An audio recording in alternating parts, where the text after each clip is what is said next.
మందే ఉండొచ్చు, కానీ తెలంగాణ రాష్ట్రంలో ఉన్న లక్షలాది మంది విద్యార్థులను ఈ వేదిక మీద నుంచి నేను అడుగుతున్న మీ రేవంత్ అన్నగా, ఇది మన దేశానికి మన రాష్ట్రానికి గౌరవాన్ని తెచ్చిపెట్టేదేనా? ఈ గంజాయికి బానిసలం అయితే ఈ రోజు ఈ దేశం మనుగడ సాధిస్తుందా? ఇంతకుముందు మిత్రులు చెప్పినట్టు మన దేశం యొక్క యువ సంపదను నిర్వీర్యం చేయాలి అంటే విజయ్ దేవరకొండ ఒక అంశాన్ని ప్రస్తావించండు. ప్రపంచ దేశాల ఆర్థిక వ్యవస్థను అధిగమించి సాంకేతికంగా అన్ని రకాలుగా ఈ దేశం ముందుకు వెళ్తే ఈ దేశాన్ని ఇంకా ఎదుర్కోలేము అన్నవాళ్ళు ఏదో రకంగా మనల్ని దెబ్బతీయాలని చూస్తారు. ఆ దెబ్బతీయడానికి ఒకరు యుద్ధం ఎన్నుకోవచ్చు, ఇంకొకరు కోవిడ్ని ఎన్నుకోవచ్చు, ఇంకొకరు గంజాయి లేదా డ్రగ్స్ ఎన్నుకోవచ్చు. శత్రులు ఏమైతే కోరుకుంటున్నారో, ఏ ఆలోచనతో ఈ దేశాన్ని నిర్వీర్యం చేయాలనుకుంటున్నారో అందులో మనం భాగస్వాములం అవుదామా, వాటిని ఎదుర్కొని నిటారుగా నిలబడదామా? ఈరోజు ఆలోచన చేయండి మిత్రులారా. ఇవాళ పంజాబ్, హర్యానా ప్రాంతాలలో, దేశ సరిహద్దు ప్రాంతాలలో దేశ రక్షణకు ఉక్కు కవచంగా నిలబడ్డ పంజాబ్ రాష్ట్రం, పోరాటాలకు దేశ స్వతంత్రంలో అగ్రభాగాన నిలబడ్డ పంజాబ్ ఈరోజు డ్రగ్స్ మహమ్మారిలో కొట్టుకుపోతుంది. ఇవాళ పంజాబ్ రాష్ట్రం నిర్వీర్యమైంది. అక్కడి యువత బానిసలుగా మారి గంజాయికు డ్రగ్స్కు లోనై ఈరోజు ఆ కుటుంబాలు ఈరోజు అంతులేని దుఃఖంలో మునిగి తేలుతున్నారంటే దీనికి కారణాన్ని మనం ఆలోచన చేయాల్సిన అవసరం ఉన్నది. ఇవాళ ఒకనాడు యుద్ధం అంటేనే పంజాబీ వీరులు యుద్ధంలో ముందు బాగానే నిలబడి దేశాన్ని గెలిపించిన వాళ్ళు. ఈరోజు మరి అలాంటి వీరులున్న పంజాబ్ రాష్ట్రం నిర్వీర్యం అయిపోయి అక్కడ యువత గంజాయి డ్రగ్స్కి బానిసలు అవుతున్నారు అని అంటే ఇది ఎంత వేగంగా మనల్ని కబలిస్తుందో ఒక్కసారి ఆలోచన చేయండి. అందుకే డిసెంబర్ 7, 2023 నాడు బాధ్యత చేపట్టిన తర్వాత ఉన్నతాధికారులను, మా మంత్రివర్గ సహచరులను సమీక్షకు పిలిచి స్పష్టమైన ఆదేశాలు ఇచ్చిన.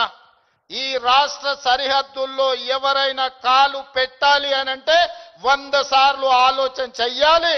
ఈ ప్రాంతంలో అడుగు పెడితే తిరిగి పోము.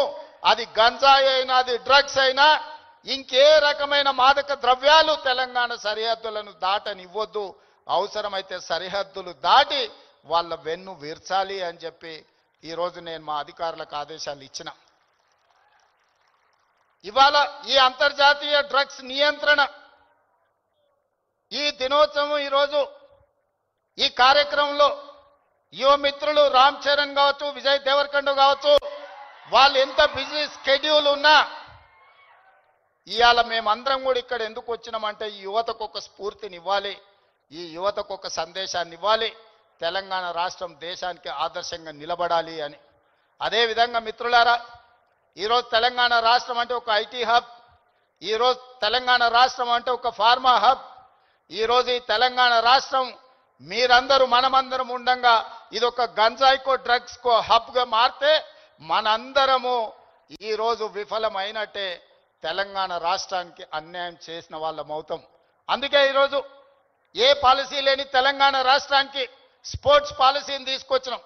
యువతను సరైన మార్గంలో పెట్టాలి, వాళ్ళకు అవకాశాలు కల్పించాలి, వాళ్ళని అభివృద్ధి పదం వైపు నడిపించాలి.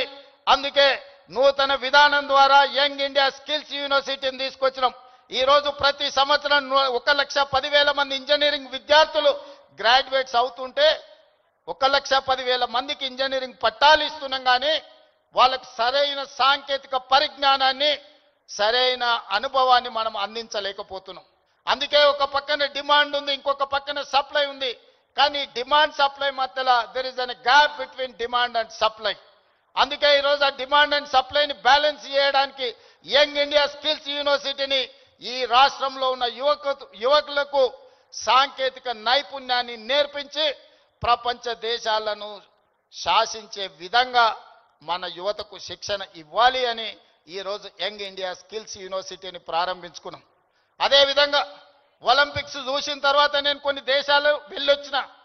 సౌత్ కొరియా 4 అంటే ఒక హైదరాబాద్ జనాభా ఎంత ఉంటుందో అంత జనాభా ఉన్న ప్రాంతంలో ఈరోజు ఒలింపిక్స్లో 32 మెడల్స్ వచ్చినాయి.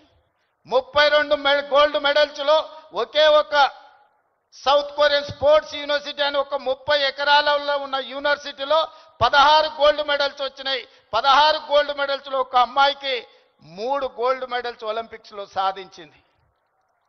సౌత్ కొరియాలో ఒక అమ్మాయి 3 గోల్డ్ మెడల్స్ సాధిస్తే 140 కోట్ల జనాభా ఉన్న భారతదేశం ఒక గోల్డ్ మెడల్ సాధించలేదంటే ఆ దేశంలో ఉన్న ఒక అమ్మాయితో 140 కోట్ల మంది మనం పోటీ పడలేకపోతున్నాము అని అంటే ఇది ఆలోచన చెయ్యాలి. అందుకే ఈరోజు వీటన్నిటిని చూసినాం. ఆస్ట్రేలియన్ యూనివర్సిటీ, సౌత్ కొరియన్ యూనివర్సిటీలతోని ఒప్పందాలు చేసి అక్కడి నుంచి కోచ్లను, అక్కడి నుంచి నిపుణులను రప్పించి తెలంగాణను ఒక స్పోర్ట్స్ హబ్గా తీర్చిదిద్దాలి అని యంగ్ ఇండియా స్పోర్ట్స్ యూనివర్సిటీని ఈ మధ్యనే మనం పాలసీని అడాప్ట్ చేసుకున్నాం. రాబోయే రోజుల్లో తెలంగాణ రాష్ట్రం అంటే ప్రపంచ దేశాలు క్రీడల శిక్షణ ఇవ్వడానికి హైదరాబాదు నగరానికి వెళ్ళాలి అనే విధంగా దీని అభివృద్ధి పదం వైపు నడిపించాలని ఈరోజు స్పోర్ట్స్ పాలసీని తీసుకొచ్చినాం. అందుకే ఈరోజు మీరందరూ ఆలోచన చేయండి, మీరందరూ భాగస్వాములు కాండి. ఈ రాష్ట్రాన్ని బలంగా నిర్మించినప్పుడే ఈ దేశం బలపడుతుంది. ఈ దేశం బలపడ్డప్పుడే ప్రపంచ దేశాలతో పోటీ పడగలుగుతాం. ఈ రోజు మనం అందుకే తెలంగాణ రైజింగ్ 2047 అని ఒక విజన్ డాక్యుమెంట్ను, ఒక విజన్ని మనం ఈరోజు తెచ్చుకోవాలని అనుకుంటున్నాం. ఈ విజన్లో భాగంగా క్రీడలలో రాణించడమే కాదు, ఆర్థికంగా బలపడాలి. 10 సంవత్సరాలలో $1 ట్రిలియన్ ఎకానమీకి రీచ్ అవ్వాలి. 22 సంవత్సరాలలో $3 ట్రిలియన్ ఎకానమీకి తెలంగాణ రాష్ట్రాన్ని ముందుకు తీసుకువెళ్ళాలి అని చెప్పి ఈరోజు తెలంగాణ రైజింగ్ 2047 విజన్ డాక్యుమెంట్ని మనం ప్రణాళిక చేసుకుంటున్నాం. అందుకే రాష్ట్ర ప్రభుత్వం అన్ని రకాలుగా తెలంగాణ రాష్ట్రంలో ఉండే యువతకు శిక్షణ ఇవ్వాలి, అవకాశాలు కల్పించాలి. భవిష్యత్తులో మీరు గొప్ప వాళ్ళు కావాలి అని నేను ఈ వేదిక మీద నుంచి కోరుకుంటున్నా.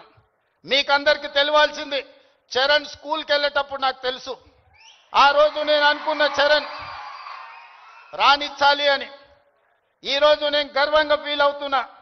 నా కళ్ళ ముందరనే స్కూల్ నుంచి కాలేజ్ నుంచి రియల్ లైఫ్ నుంచి రియల్ స్టార్ లాగా ఫిల్మ్ ఇండస్ట్రీలో రాణించి ఈరోజు RRR ద్వారా ఆస్కర్ అవార్డుని సాధించి దేశానికి ఒక గౌరవాన్ని తెచ్చిపెట్టింది. అది అంత ఆశామాసిగా వారు సాధించిన విజయం కాదు. చిరంజీవి గారి పేరుంటే మనందరం మన ఇళ్లలో జరిగే ఫంక్షన్లకు ఆహ్వానిస్తాం, కానీ ఆస్కార్ అవార్డు మనం ఇయ్యలేం. కష్టపడ్డాడు కాబట్టి, రాణించుండు కాబట్టి ఈరోజు ప్రపంచమే ఆస్కార్ అవార్డు ఇచ్చి ఒక యువమిత్రుణ్ణి గౌరవించింది. మరి దానికి కారణం కఠోరమైన దీక్ష, పట్టుదలతో ఆ రంగంలో రాణించడం. అందుకే మీ అందరికీ ఈరోజు సినిమాలలో వాళ్ళు పోషించే పాత్రలు కాదు, రియల్ వాళ్ళ లైఫ్ని ఆదర్శంగా తీసుకోండి. వాళ్ళు ఎంత కష్టపడితే ఇక్కడికి చేరుకొని ఉండొచ్చు. విజయ్, నేను అప్పుడప్పుడు చెప్తా ఉంటా మీకు అందరికీ, నల్లమల అడవులో నుంచి నేను ఇంత దూరం వచ్చా. ఒక ZPTC, MLC, MLA, MP, Congress president, ముఖ్యమంత్రి 16 సంవత్సరాలల్లా ఒక్కొక్క అడుగేసుకుంటూ 2016లో నేను మొదలుపెట్టిన ప్రయాణం 2023 తెలంగాణ రాష్ట్రానికి ముఖ్యమంత్రిగా ఈరోజు బాధ్యత చేపట్టిన. అదే నల్లమల అడవి నుంచి వచ్చిన వాడు విజయ్ దేవరకొండ. మా పక్క ఊరు పాలమూరు నుంచి ఈరోజు మీ అందరి అభిమానాన్ని సాధించిందంటే కష్టం లేకుండా, కమిట్మెంట్ లేకుంటే ఇంత దూరం రారు. వాళ్ళ నిజ జీవితాలను ఆదర్శంగా తీసుకోండి. వాళ్ళు సినిమాలలో పోషించిన కొన్ని పాత్రలు పాజిటివ్ ఉండొచ్చు, నెగటివ్ ఉండొచ్చు, అవి కాదు మనకు ఆదర్శం.